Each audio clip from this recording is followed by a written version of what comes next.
I know we have several visitors here today, and that's always a good thing. I'm always mindful. It seems like whenever we have lots of visitors, we get these lessons where Jesus seems particularly cranky, you know? And he was sounding pretty cranky there today, but I'm hoping by the time I'm finished, you'll not think of him as the prankster, all right? This morning, I'd like you to think about times in your lives that were significant transitions. Times when your story, some people call it narrative, had to change, and you had to think about who you are in light of the changes. Perhaps it was when you started a new job, had a health crisis, entered a new relationship, became a parent, lost a spouse or a child. For me, it was definitely a health crisis when I started seminary, and it also was when our kids arrived. Life took a turn, and I had to choose what the new situation meant for me and who I was and what I valued. This was for me, and you have your own stories, this was for me a narrative turning point, as Carolyn Lewis calls it. And I ask you today to consider those narrative turning points in your life so that you can relate to what is happening in our first reading from Deuteronomy and our gospel lesson from Matthew. Both of these readings include narrative turning points. Life is taking a new turn, and new turns require processing and assessing who we are considering those turns. Now, admittedly, in Deuteronomy and Matthew, we're experiencing a community going in a new direction and evaluating its common life. This is, by the way, how the Bible generally thinks. We in this country think individualistically. The Bible almost always thinks communally. Let's look at the first communal narrative turning point from Deuteronomy.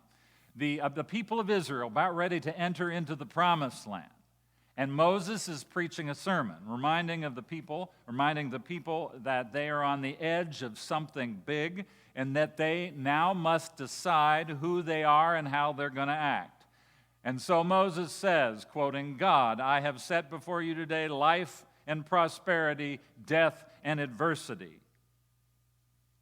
Again, Moses says on behalf of God, so as you are entering the land, which route are you going to take? If you obey the commandments of God, you will live. If you disobey them, you will get death. Choose life, that your descendants may live and live long in the promised land. Now, the book of Deuteronomy is not known for being overly nuanced in its thought. We Lutheran types tend to believe in a lot of what we call both and not either or. For us, life is extremely complicated and ambiguous. We speak of, quoting our friend Luther, bold sinning, meaning that sometimes for us the choices in life are not about good and bad, but about bad and worse. So, Deuteronomy is a bit of a challenge for us. It's much too either or. But if we're at all honest, we'll admit at that certain turning points in our lives, we do have to make decisions. Decisions that may be about life over against death. If a marriage deteriorates and divorce becomes a necessity, if you lose a loved one, you will have to decide how you're going to move forward. You will have to ponder how you choose life in light of death. Now, perhaps some information about the book of Deuteronomy will help us not be so critical about this black and white book. The story we receive from Deuteronomy appears to be focused on the entrance into the promised land. But what we know about Deuteronomy is that more than likely it came into usage at a very significant narrative turning point in the history of Israel, the time after the Babylonians devastated the country of Israel, destroyed its temple, and sent the brightest and best of Israel off into exile into many other countries. So there's no temple, there's no holy city that they could recognize, the leaders were gone, families were grieving. What was Israel to do now? Where is it to go now? What choices shall the people make? This is the context for the book of Deuteronomy. The assumption of the book of Deuteronomy, and we could rightfully argue with this assumption, is that Israel got itself into this mess. Deuteronomy assumes that Israel's not choosing the ways of God is what brought them into death. They had entered the promised land, and from the beginning of the time there, they did not live according to the commandments of God. And this created the mess. This is Deuteronomy's view. Now, again, we might disagree with this assessment. I know I do. Doing good doesn't always produce good results. And doing bad doesn't always produce bad results. But nonetheless, what Deuteronomy seems to be saying is that the nation now has a chance for a do-over. You will notice the number of times in the text that the word today shows up. You blew it in the past. Now you can choose differently. Today, you can choose the ways of God. This narrative turning point is providing you a new opportunity. The disciples are facing a narrative turning point in our gospel lesson for today. They've been called by Jesus to be his followers, and now they're being taken up on a mountain where they are given insights into what it means to be who they are, what it means to live in light of the reign of God into which they have been invited. Before they head off into the world, before they eventually reach out to other people known as the Gentiles, they need to know the kind of community they are to be, the kind of community they want to invite other people into. And Jesus, like Moses in Deuteronomy, tells them that this community is shaped by the teachings, the Torah, the law of God, especially as that law as it is interpreted by him in new and in some ways more demanding ways.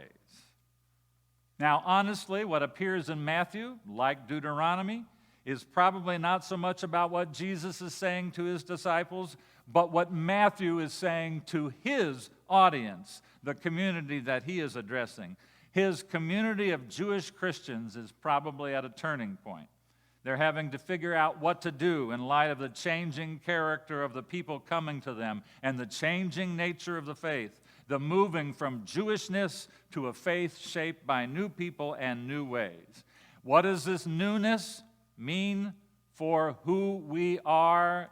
Jesus is asking them. What is our community to look like in light of these changes, in light of a mortgage being paid off and all kinds of new people being welcomed? Well, Jesus says on the mountain, it is to look like a community centered on relationship. It is to look like a life where everybody is treated with dignity. In our community, anger is real, but it does not speak the final word. Unresolved anger is corrosive. After all, Jesus says, we murder people with our words as well as our actions and guns.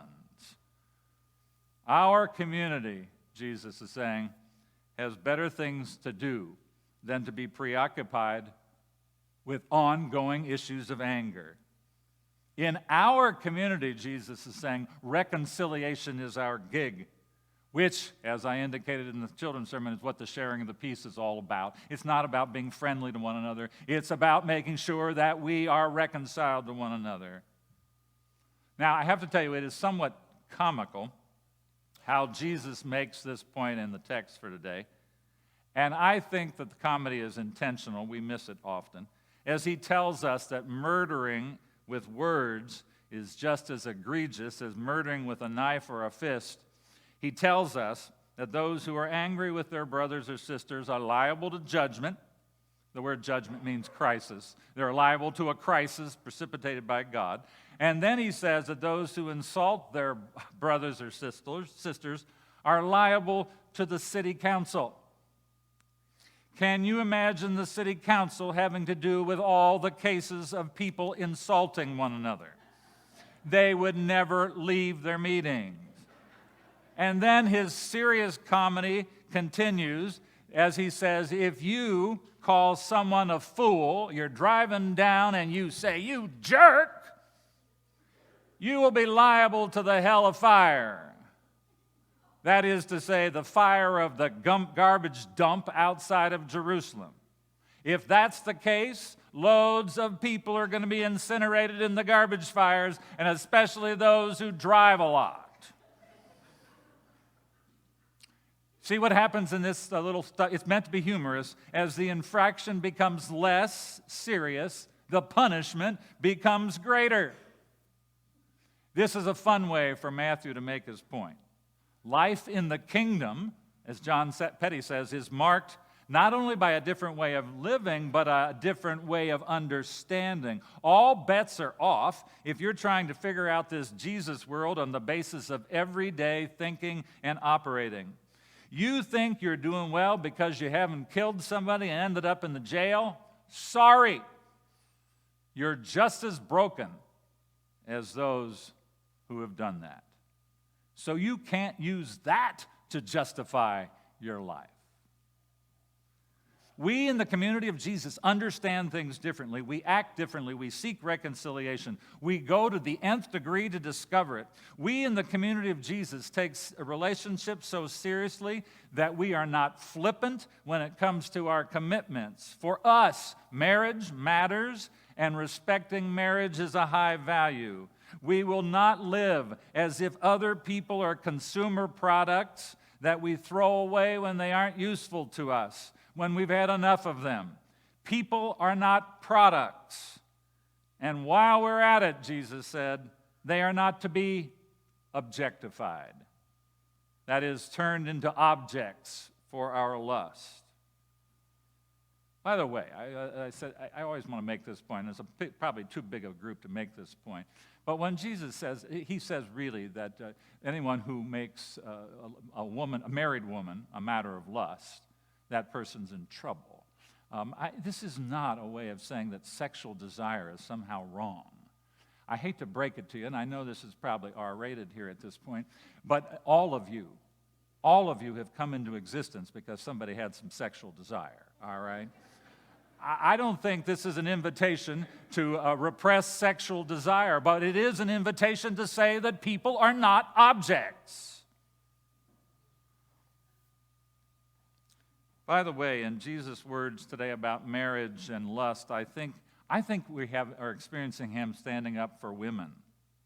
Women in biblical days had very few rights. They were often at the mercy of men who often could use them, abuse them, and throw them away, leaving them without economic resources and a place of honor in their society. In my reading of Jesus today, as he talks about marriage, divorce, and lust, I find him standing tall for the dignity of women. It is treating people with dignity that will mark the community of Jesus. And in some ways, that was what Jesus is meaning with his words about vows and swearing on heaven and earth and the hairs of your head, or as we would say, a stack of Bibles. In the Jesus community, we believe so much in dignity that we live in trust. Swearing on things is for people who don't trust other people. Oaths serve to underscore doubt. Reconciled people speak the truth to each other and live in trust with one another. Their yes is yes, and their no is no. Now, before I sit down, I want to warn you against literalizing everything that Jesus says in today's portion of the Sermon on the Mount. He obviously is using humor. He obviously is using exaggeration as he tells people to pluck their eyes out. I don't want to see that to be a common thing among you. He is using humor as he speaks of people burning in the garbage dump for calling others jerks. And he obviously is living in a very different world than ours when he seems to be so hard-nosed about divorce. Divorce can be a right, life-giving option for some people. Some relationships take the life out of life, and they need to come to an end. We should not treat Jesus' preaching here as a checklist. But we should know what characterizes the community we want to inhabit and what the community we want to invite others into. Love, the resolution of anger, reconciliation, forgiveness, dignity, trust. Those are what mark our life together and what we are being asked to choose as we turn in many directions in our lives. To choose these things is to choose life. See, I have set before you life and prosperity, death and adversity. Choose life, not death.